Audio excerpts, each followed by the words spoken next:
Assalamualaikum warahmatullahi wabarakatuh. Ketemu lagi di channel Gria Demit, channel horor yang akan menyajikan cerita-cerita horor yang sayang untuk dilewatkan. Di video kali ini saya akan menceritakan kisah horor tentang pesugihan tumbal keluarga. Bagaimana kisah selengkapnya? Kita simak video berikut ini. Namun sebelumnya yuk subscribe dulu bagi yang belum, supaya aku semangat untuk menceritakan kisah-kisah horor untuk kalian semua. Tanpa berlama-lama, kisah horor ready.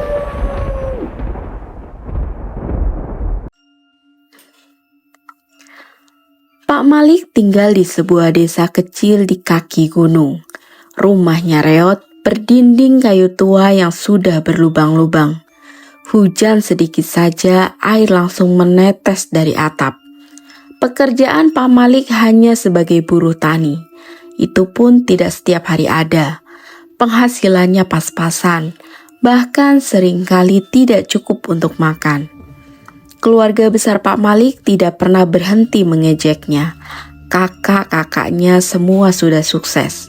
Ada yang jadi pengusaha, ada juga yang mempunyai toko besar di kota. Setiap kali ada kumpul keluarga, Pak Malik selalu duduk paling pojok, malu dengan pakaian lusuhnya. Kasiannya si Malik, udah miskin, gak becus ngurus keluarga, kata salah satu kakaknya sambil tertawa keras. Pak Malik hanya bisa menunduk. Istrinya, Bu Sari, memeluk bahunya dengan sedih. Mereka berdua tidak bisa berbuat banyak. Anak mereka yang bernama Ilham baru berumur 7 tahun sering sakit-sakitan. Tubuhnya kurus kering, kulitnya pucat. Suatu malam Ilham sakit keras. Badannya panas sekali sampai menggigil. Bu Sari panik, menangis sambil membasuh kening Ilham dengan air dingin. Pak Malik berlari ke rumah kakaknya meminta tolong. "Tolong, anak saya butuh uang buat ke dokter," kata Pak Malik memelas. Tapi kakaknya malah menggeleng cepat. "Maaf, aku sibuk. Lagian kenapa sih harus repot-repot? Kan anakmu yang sakit, ya tanggung sendirilah." Pak Malik pergi ke rumah kakaknya yang lain, tapi jawabannya tetap sama, bahkan lebih kasar. Tidak ada yang mau membantu. Malam itu Pak Malik dan Bu Sari hanya bisa menangis memeluk Ilham. Sampai akhirnya di tengah hujan deras, nafas kecil Ilham berhenti. Ia meninggal dunia di pelukan kedua orang tuanya. Rumah Pak Malik dipenuhi oleh suara tangis. Tapi dari keluarga besarnya hanya 1 atau 2 orang yang datang. Itu pun dengan wajah malas. Mereka bahkan berbisik-bisik di belakang, seolah menyalahkan Pak Malik atas kematian anaknya. Hati Pak Malik hancur berkeping-keping. Dunia rasanya runtuh di depan matanya. Sejak kepergian Ilham, rumah Pak Malik terasa kosong dan sunyi. Setiap sudut rumah seperti menyimpan kenangan tentang tawa kecil anak itu. Bu Sari hampir setiap hari menangis tanpa suara. Matanya bengkak, tubuhnya makin kurus. Pak Malik lebih banyak diam. Ia duduk berjam-jam di depan rumah, memandang ke jalanan sepi dengan tatapan kosong. Di dalam hatinya ada luka besar yang perlahan berubah menjadi dendam. Bukan hanya karena nasib buruknya, tapi terutama kepada keluarganya sendiri. Keluarga yang dulu ia hormati, kini baginya hanyalah sekumpulan orang egois yang membiarkan anaknya mati tanpa pertolongan. Mereka semua tidak ada yang peduli. Gumam Pak Malik di tengah malam, suaranya serak. Bu Sari memegang tangan suaminya, berharap bisa menenangkan. Tapi Pak Malik sudah berbeda. Ada amarah dalam sorot matanya, amarah yang tidak padam. Dalam hatinya Pak Malik bersumpah, jika suatu saat nanti ada kesempatan untuk membalas sakit hatinya, ia tidak akan ragu. Mereka harus merasakan rasa sakit hatiku. Mereka harus tahu rasanya kehilangan. Bisiknya sendiri dengan suara hampir seperti geraman. Malam demi malam, Pak Malik semakin sering bermimpi aneh. Ia melihat bayangan hitam, mendengar suara-suara memanggil namanya dari kegelapan. Kadang ia terbangun dengan tubuh basah oleh keringat dingin. Sebuah perasaan aneh mulai tumbuh dalam dirinya. Seolah ada sesuatu yang menunggu, sesuatu yang menawarkan kekuatan, asal ia berani mengambilnya. Dan pada suatu malam hujan, tawaran itu akhirnya datang. Malam itu hujan turun deras sekali. Petir menyambar-nyambar menerangi langit desa yang kelam. Pak Malik duduk di beranda rumah memeluk lututnya. Tubuhnya basah kuyup, tapi ia tidak peduli. Tiba-tiba, dari kejauhan ia melihat sosok tua berjalan mendekat. Pria itu memakai jubah hitam panjang dan topi lebar yang menutupi wajahnya. Kakinya seperti tidak menyentuh tanah, melayang perlahan. Pak Malik mengusap matanya, memastikan ia tidak salah lihat. Tapi sosok itu terus mendekat, hingga akhirnya berdiri di depannya. "Malik," suara kakek itu serak, seperti daun kering yang bergesekan. Siapa? Siapa Anda?" tanya Pak Malik gemetar. "Aku hanya seseorang yang tahu rasa sakitmu. Aku datang untuk menawarkan jalan keluar," kata kakek itu sambil tersenyum aneh. Pak Malik diam, hatinya berdebar keras. Ada sesuatu yang sangat menyeramkan dari kakek itu, tapi juga menggoda. "Jika kau ingin kaya, jika kau ingin mereka semua berlutut di hadapanmu, ada cara, tapi ada syaratnya." Pak Malik menggigit bibirnya. Setiap kata dari kakek itu seperti menusuk hatinya yang penuh dendam. Apa syaratnya?" tanya Pak Malik. "Kau harus memberikan tumbal manusia, 1 jiwa untuk 1 kekayaan," jawab kakek itu. "Semakin banyak tumbal, semakin besar kekuasaanmu." Pak Malik terdiam. Kata-kata itu mengerikan, tapi entah mengapa bagian dalam dirinya menginginkannya. Aku harus membunuh orang," suaranya gemetar. "Tak perlu kau membunuh sendiri. Cukup lakukan ritual yang akan kuajarkan. Biarkan kekuatan dari gunung yang mengambil mereka." Pak Malik menunduk. Wajah Ilham terbayang di benaknya. Keluarganya yang jahat, yang tidak pernah mau menolong, juga terbayang. Ini bisa menjadi balas dendam. Ini bisa membuat hidupnya berubah. "Apa aku akan benar-benar jadi kaya, kek?" tanya Pak Malik. Kakek itu pun mengangguk pelan. "Kau akan punya semuanya, Malik. Rumah, mobil, kekuasaan. Mereka yang dulu menghinamu akan bersujud di kakimu." Pak Malik menarik nafas panjang. Dalam pikirannya ia tahu ini salah. Tapi rasa sakit di hatinya, rasa ingin membalas dendam terlalu besar. Bagaimana caranya?" tanya Pak Malik akhirnya. Kakek itu tersenyum lebih lebar, memperlihatkan gigi-giginya yang tajam dan hitam. Ia mengeluarkan sehelai kertas lusuh dari dalam jubahnya, lalu menyerahkannya kepada Pak Malik. "Besok malam, pergi ke Gunung El," bisik si kakek. "Bawa darahmu sendiri, 1 helai rambut, dan sesuatu milik anak kecil yang sudah mati. Pak Malik menggenggam kertas itu erat-erat. Di kertas itu tergambar simbol aneh, bentuk bintang terbalik dikelilingi tulisan-tulisan kuno yang ia tidak mengerti. "Jangan takut, Malik. Kekayaan itu sudah menantimu."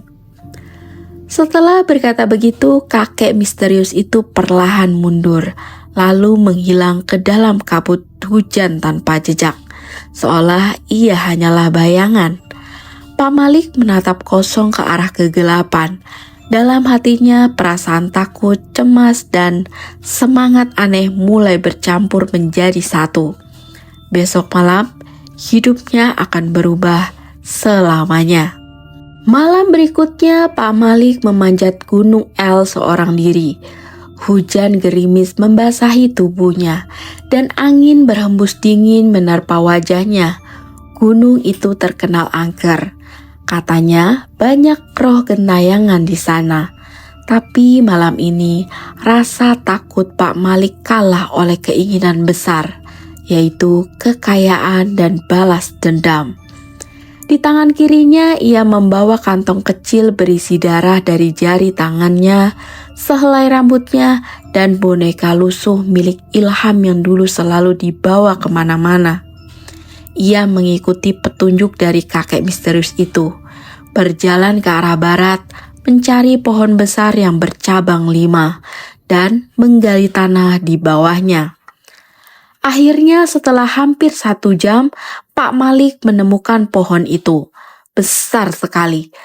Cabangnya menyerupai tangan manusia yang menjulur ke segala arah. Dengan tangan gemetar, Pak Malik menggali tanah di bawah pohon itu. Tak lama, ia menemukan sebuah batu datar dengan ukiran aneh. Batu itu berwarna hitam pekat, terasa hangat saat disentuh, seolah-olah hidup. Pak Malik meletakkan kantong berisi darah, rambut, dan boneka di atas batu itu. Lalu, sesuai petunjuk, ia berlutut dan membaca kalimat-kalimat dari kertas yang diberikan kakek itu. "Ya roh gelap, ku persembahkan diriku, terimalah tumbalku, berikanlah kekayaan dan kuasa." Angin tiba-tiba berhembus kencang, menderu di telinganya. Suara-suara aneh mulai terdengar dari dalam kegelapan. Bisikan, tawa kecil, tangisan, dan raungan. Langit menjadi lebih gelap seolah malam bertambah pekat. Tiba-tiba dari dalam tanah muncul sosok bayangan besar. Tingginya hampir menyentuh cabang-cabang pohon. Matanya merah membara. Tubuhnya diselimuti kabut hitam. Bau amis menyengat memenuhi udara. Pak Malik gemetar, hampir tidak bisa berdiri. "Kau memanggilku." Suara makhluk itu berat dan menggelegar. "Apa yang kau inginkan, manusia?" Pak Malik menelan ludah. Dengan segenap keberaniannya ia menjawab, Aku ingin kekayaan. Aku ingin mereka yang semua yang menyakitiku menderita." Makhluk itu tertawa. Suaranya mengguncang tanah. "Lakukan perjanjian denganku. Beri aku jiwa-jiwa sebagai tumbal, dan kau akan mendapatkan semua yang kau inginkan." Sebuah perjanjian muncul di udara. Tulisan merah menyala berputar-putar di depan mata Malik. Tanpa berpikir panjang, dengan darah dari jarinya, Pak Malik menandatangani perjanjian itu. Makhluk itu menghilang dalam sekejap, hanya meninggalkan bau busuk yang menusuk hidung. Tapi di tangan Pak Malik kini ada sebuah cincin besi hitam, dingin dan berat. Itu adalah tanda perjanjian. Ketika Pak Malik menuruni gunung, langit perlahan cerah. Di dalam hatinya, sebuah suara berbisik pelan. Tumbal pertama sudah ditentukan. Pak Malik tersenyum tipis. Perjalanan baru saja dimulai. Beberapa hari setelah ritual di Gunung El, hidup Pak Malik perlahan mulai berubah. Awalnya ia tidak terlalu menyadari, tapi satu demi satu keajaiban aneh mulai terjadi. Suatu pagi Pak Malik berjalan melewati pasar. Tanpa sengaja ia bertemu dengan seorang pedagang tua yang ingin menjual toko kecilnya dengan harga yang sangat murah. Pak Malik yang tadinya hanya berniat melihat-lihat akhirnya membeli toko itu. Entah mengapa, tiba-tiba saja ada banyak orang datang berbelanja ke tokonya. Dagangannya yang sederhana seperti beras, minyak, dan gula laris manis. Setiap hari kasirnya penuh dengan uang. Tak sampai 1 bulan, Pak Malik sudah mampu memperbaiki rumah reotnya menjadi rumah bata yang kokoh dengan atap genteng merah yang mengkilap. Para tetangga mulai berbisik-bisik heran melihat perubahan cepat yang terjadi pada Pak Malik. Pak Malik hanya tersenyum setiap mendengar bisikan itu, tapi di dalam hatinya ia tahu ini semua bukan keberuntungan biasa. Ini adalah hasil perjanjiannya di Gunung El. Tidak hanya itu, sebuah perusahaan besar dari kota tiba-tiba menghubunginya. Mereka menawarkan kerjasama. Pak Malik diminta menyuplai kebutuhan pokok dalam jumlah besar. Bayarannya sangat tinggi. Dalam sekejap, dari hanya seorang pedagang pasar kecil, Pak Malik menjadi pemilik beberapa gudang besar di pinggiran kota. Bu Sari, istrinya, sempat merasa aneh. "Abang, ini semua terasa terlalu cepat," katanya suatu malam.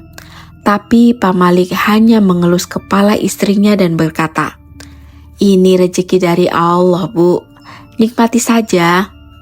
Namun, jauh di dalam hatinya, Pak Malik tahu ini belum selesai. Ia masih ingat bisikan makhluk di gunung. Tumbal pertama sudah ditentukan. Dan benar saja, mimpi-mimpi Pak Malik mulai dipenuhi bayangan menyeramkan. Ia melihat seorang anak kecil berlari ketakutan di tengah jalan. Lalu terdengar suara rem kendaraan yang mengerikan. Pak Malik terbangun dengan keringat dingin membasahi tubuhnya. Ia tahu waktu tumbal pertama sudah dekat. Dan siapa korbannya? Dalam mimpinya wajah itu perlahan menjadi jelas. Itu adalah keponakannya sendiri, anak dari kakak tertuanya, yang dulu paling sering mengejeknya. Pak Malik memandang langit malam dari jendela kamarnya. Bulan tertutup awan gelap, seolah ikut menyembunyikan dosa besar yang akan segera terjadi. Pak Malik menggenggam cincin hitam di jarinya erat-erat. Ia sadar jalan yang ia pilih sudah tidak bisa diputar balik. Beberapa hari setelah mimpi mengerikan itu, suasana desa Pak Malik terasa aneh. Langit sering mendung bahkan saat siang hari. Angin yang berhembus membawa bau anyir seperti darah. Pak Malik tahu saatnya sudah dekat. Pada suatu sore, desa itu ramai karena ada acara ulang tahun keponakannya Pak Malik, yaitu Rino, anak dari kakak tertuanya yang dulu sering menghina Pak Malik saat ia masih miskin. Mereka mengadakan pesta kecil di rumah besar mereka. Semua keluarga diundang, termasuk Pak Malik dan Bu Sari. Pak Malik datang dengan pakaian rapi dan senyum tipis di wajahnya. Dalam hati, ia merasa ada sesuatu yang menggelitik, seperti tangan tak terlihat yang menuntunnya. Di tengah pesta, Rino berlari-lari keluar rumah bersama teman-temannya tertawa riang. Ia berlari ke arah jalan raya yang tidak jauh dari rumah mereka. Jalan itu terkenal ramai oleh truk-truk besar yang melaju kencang. Pak Malik memperhatikannya dari jauh. Cincin hitam di jarinya terasa berdenyut panas, seperti ikut berdebar mengikuti detak jantungnya. Tiba-tiba, entah mengapa, bola yang sedang dimainkan Rino meluncur ke tengah jalan raya tanpa berpikir panjang. Rino mengejar bola itu. Dari arah berlawanan, sebuah truk besar melaju kencang. Sopir truk itu membunyikan klakson keras-keras dan rem berdecit panjang. Tapi semuanya sudah terlambat. Brak! Tubuh kecil Rino terpental jauh, lalu tergilas ban truk yang berat. Suara jeritan memenuhi udara. Semua orang berlari ke jalan dengan wajah pucat. Pemandangan yang mengerikan terlihat. Tubuh Rino hancur, darah membanjiri aspal. Ibunya, kakak tertua Pak Malik, menjerit histeris sambil memeluk sisa tubuh anaknya. Astagfirullah, Rino! Tangisnya meraung. Orang-orang desa berkumpul tak percaya dengan apa yang mereka lihat. Banyak yang menutup mulutnya. Mereka menahan muntah karena tidak kuat melihat keadaan tubuh Rino. Pak Malik berdiri di antara kerumunan. Ia memasang wajah sedih, pura-pura ikut berduka. Tapi di dalam hatinya, ia tahu tumbal pertamanya sudah diambil. Suara di dalam hatinya berbisik, tumbal pertama diterima, kekuasaanmu bertambah. Malam itu rumah Pak Malik kembali terasa berbeda. Entah bagaimana, uang yang ia simpan di laci bertambah 2 kali lipat tanpa ia ketahui. Tanpa bekerja keras, uang datang seperti air. Bu Sari merasa ada yang aneh. Ia mulai sering bermimpi buruk, melihat wajah-wajah marah yang memanggil-manggil namanya. Tapi Pak Malik selalu menenangkannya. Semuanya baik-baik saja, Bu. Ini hanya rezeki, kata Pak Malik sambil tersenyum tipis, menyembunyikan kegelapan di balik tatapannya. Tapi jauh di lubuk hatinya, Pak Malik tahu perjanjian itu masih berlanjut. Tumbal berikutnya pasti akan datang, dan ia sudah siap. Sejak kejatuhan tumbal pertama, hidup Pak Malik benar-benar berubah drastis. Tokonya yang dulu hanya 1, kini berkembang menjadi 3 cabang baru di desa tetangga. Orang-orang datang berbondong-bondong untuk berbelanja. Bahkan banyak yang tidak tahu kenapa mereka merasa seperti tertarik begitu saja ke toko Pak Malik. Pak Malik juga mulai dikenal sebagai juragan besar. Ia membeli tanah, membangun ruko dan membuka usaha lain, yaitu penggilingan padi dan toko bangunan.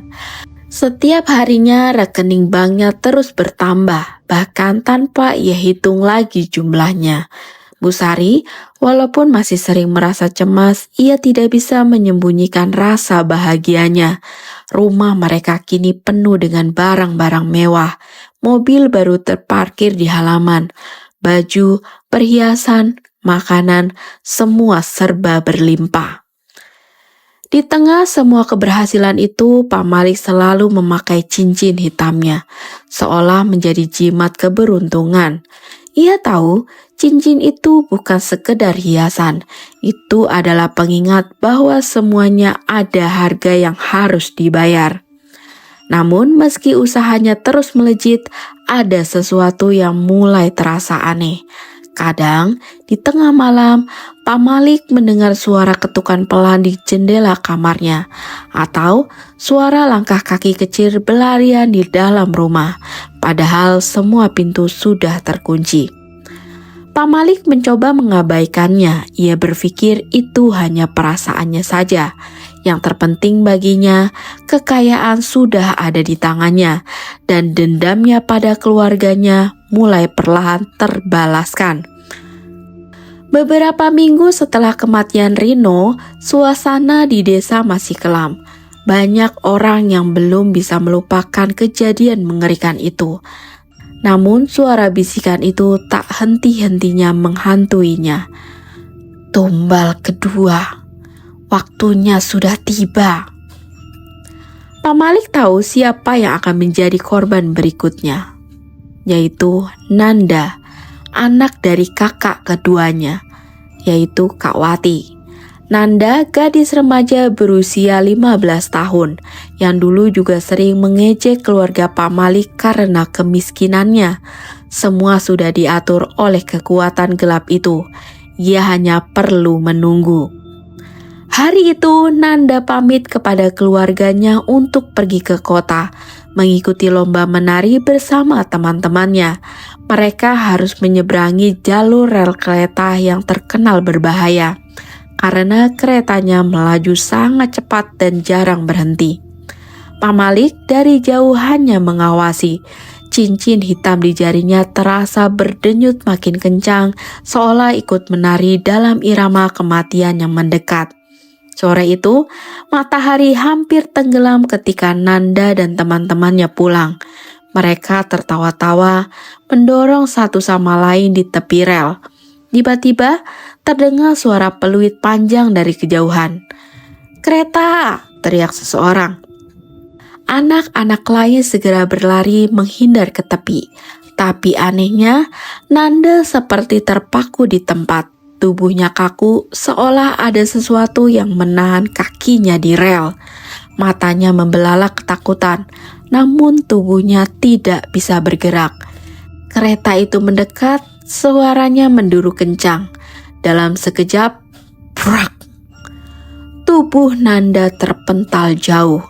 Darah menggenang di sepanjang rel, bercampur dengan serpihan-serpihan bajunya. Jeritan teman-temannya menggema, memanggil-manggil nama Nanda dengan histeris. Orang-orang desa berlari mendatangi rel, melihat pemandangan mengerikan itu. Ibunya, yaitu Kak Wati, meraung sambil berlutut di samping jasad Nanda yang sudah tak terbentuk. Pak Malik pun ikut datang pura-pura membantu mengangkat tubuh Nanda yang hancur.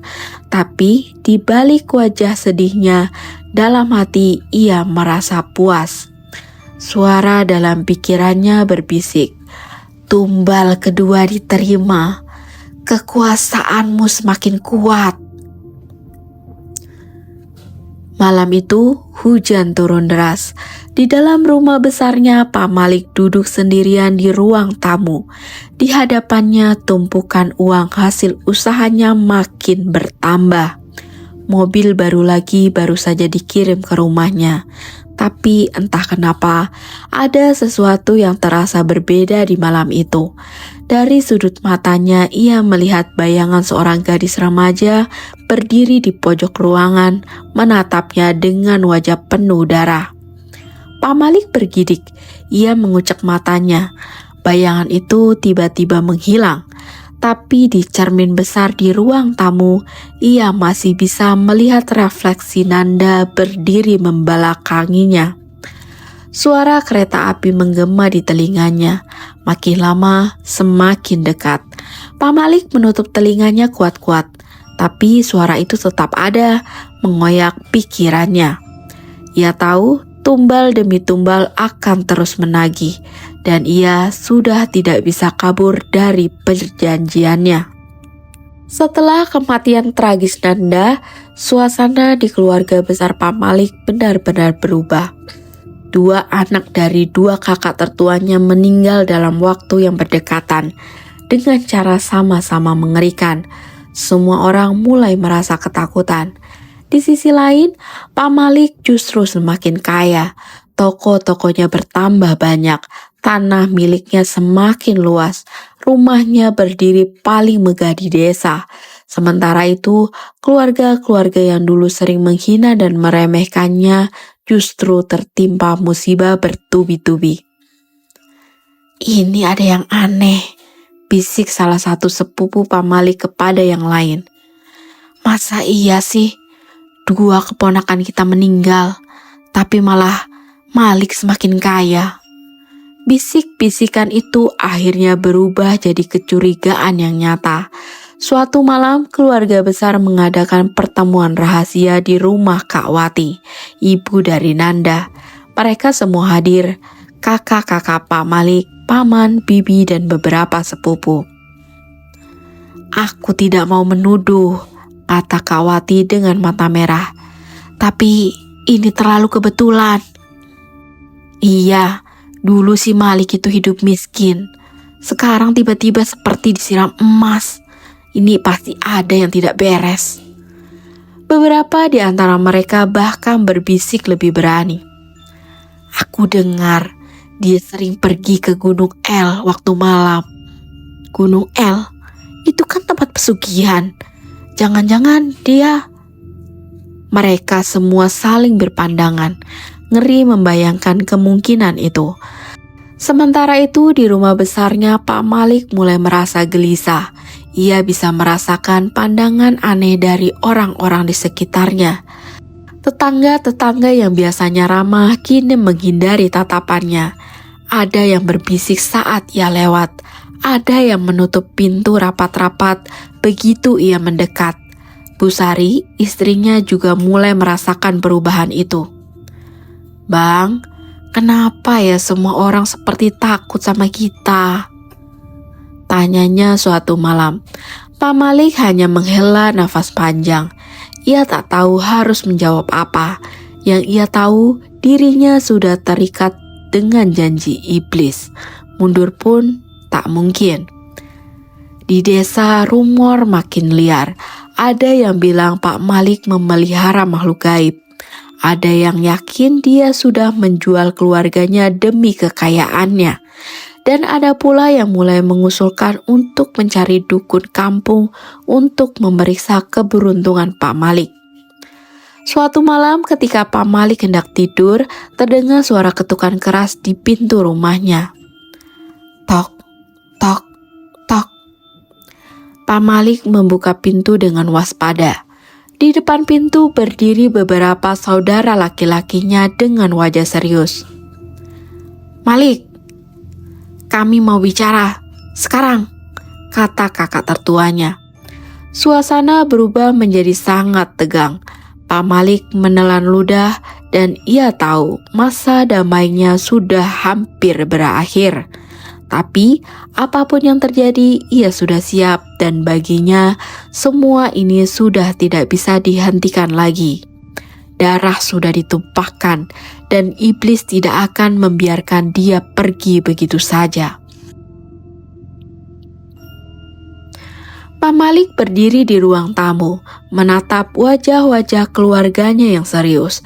Kakak tertua, Kak Wati, dan beberapa sepupu menatapnya tajam. Ada ketegangan di udara. Suara ketukan pintu tadi masih terngiang di telinganya. "Malik, kami tahu apa yang terjadi. Kami tahu semua yang telah kau lakukan." Pak Malik merasa darahnya berdesir. Cincin hitam di jarinya berdenyut keras.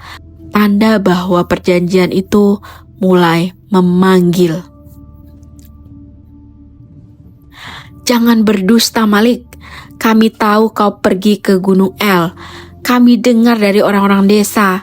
Kau melakukan ritual jahat itu. Kau menjual nyawa keluarga demi kekayaan, hah?" Pak Malik menghela nafas dalam-dalam. Ia tahu waktunya itu sudah tiba. Tidak ada lagi yang bisa ia sembunyikan. Semua yang dilakukan selama ini, semua yang didapatkannya ada harganya. "Ya, aku melakukan semuanya.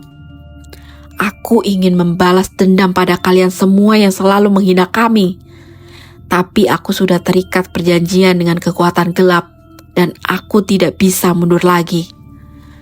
Semua terdiam, mereka terkejut bahkan takut mendengar pengakuan dari Pak Malik. Kakak-kakaknya tampak bingung antara marah dan takut. "Jadi kau rela mengorbankan anak-anak kami?" tanya Kak Wati dengan suara bergetar. "Kau tega membunuh mereka hanya demi uang, Malik?" Pak Malik menundukkan kepala.